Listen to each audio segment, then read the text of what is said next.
I'm obligated to show y'all what I'm working on today. This is my back porch roof, the soffit and fascia, and you can see it's severely rotted out. What happened was, for years my HVAC system has been jerry-rigged, and those little pipes you see up there sticking out of the upper soffit, that white one and the black one, ran constantly for years off my AC evaporator. So you can see there's a stain on the wall up there where it's all mildewy, and all that water ran down here to the edge of this roof and ran into the gutter, but then the gutter plugged up, and you can see the drip line on the tin is not sufficient. It's like a quarter inch. So it made water run down behind the gutter, stained all of this, which this is hardy board. That's actually still solid, but water ran around underneath and got in on this Luon. And you can see it's just nasty, rotted all the way through. I was laughing, telling my wife, I said, it's funny I haven't gotten honeybees in here, because look at anybody else's house. This is exactly where I'd remove honeybees from, but maybe with all mine being so close, they feel the pressure and they don't want to swarm out this close. So anyway, I'm just going through today, taking down, I've already took down this piece of trim, taking down all these little pieces of trim along here. I'm going to replace this piece and the next piece over, and then probably try to get all this power washed. I think it can stay. I just need to get it power washed and cleaned up. I'm just trying to take, one more step towards getting this place cleaned up and put back in shape like it needs to be, and maybe someday get it actually sold and get moved out of here. Well, it was a little worse than I'd hoped. I ended up having to take off all that hardy fascia as well. It was actually extremely brittle, hardy fascia, and then the reason there's a 2x4 that runs across here as a fan board, and it was severely rotted out. So even though the hardy felt like it was structural, there was no structure really behind it. So basically, if I would have tried to put stuff back together, it would have fell apart then. So I went ahead and pulled it down. Not that big of a deal. So I think I've got it all opened up like it needs to be now. So we'll just get a new band board across the front here, and then get our soffit and fascia put back on, and ought to be done. So now it's time to take some measurements and put together a list and go to the store. Alright, so just got that 2x4 put back up. Luckily we had actually had two, one 8-footer and one 6-footer. That's exactly what I needed to go up there. So I got that 2x4 put back up in place, no big deal. I did have to trim that notch whoever built this before. Whenever they notched that out, they didn't cut that notch right, so I had to trim it out with the Sawzall, but that was easy enough. But yeah, I just got it screwed back up there, so then I'll get my soffit shoved back in underneath, get it tacked up, and then we'll get my fascia put on, and then it'll just be caulk and paint.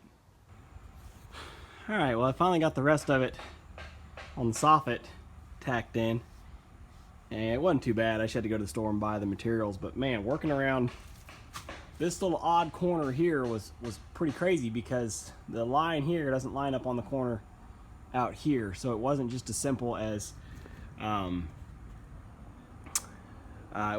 just making your straight cut across here, your straight miter across here.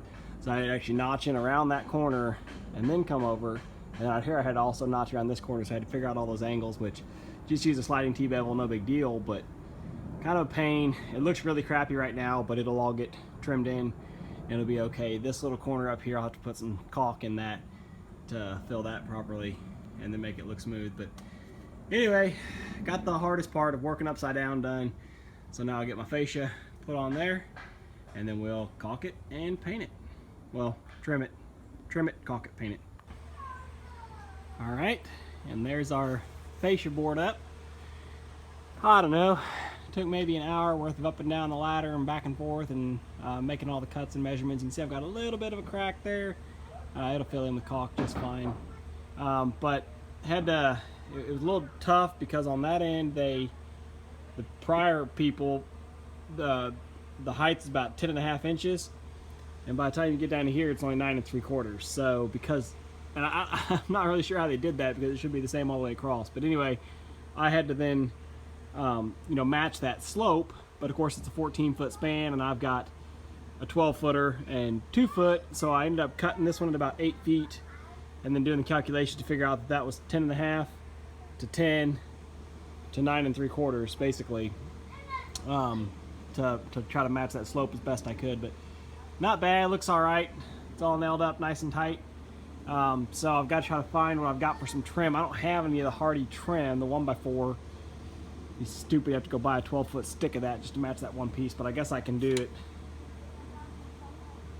I don't know, I can maybe make it like 1x3 if I get one stick to do that, and then I can do 1x3 or 1x2, you know, here, all the way across down there, so I can just trim the whole thing with the same size. So that's probably what I'll have to do. Figure out want to do 1x3 or 1x2 or what's available. Well, we're losing our light, but I figured I'll wrap up this video. Finally got my trim put up. You can see I've got a little gap along the top there and there and there. That Luan, that 1/4-inch plywood just kind of sags. It doesn't support itself very good, even on 16-inch or 20-inch spacing. But I got my trim all put up along there. And the real booger was trimming out around this opposite corner over here, just because there's just so many odd little funky angles coming together. See, this roof line actually is sloping up just a hair. You can see there's more boards there than there are here. So had a funny little angle there, and then trying to match it over here with how it comes around that exterior corner. But got it all trimmed out, so now I just got to paint it. You see we've had a little bit of rain already, and it's run down the face of that fascia there because of how that drip line's not right. So I need to hurry up and get it painted before it causes any more issues with that party board. But also I got my door put in. I don't know if I showed you guys that before, but the old door was literally falling off the hinges just due to too many years of moisture there. So it was all rotted out of the base and was falling apart. We just went and got a new one replaced. Had to do some framing in. You can see I added a 2x4 at the top because the old gap was just, the rough end hole that the people left when they built this deck was just ridiculous. How big it was in comparison to the actual door. So quite a bit of trimming in, but got it done. Got it hung up there now. So now it'll be off to Lowe's to get some paint and paint match all this stuff and be done. Be one step closer to getting things wrapped up around here.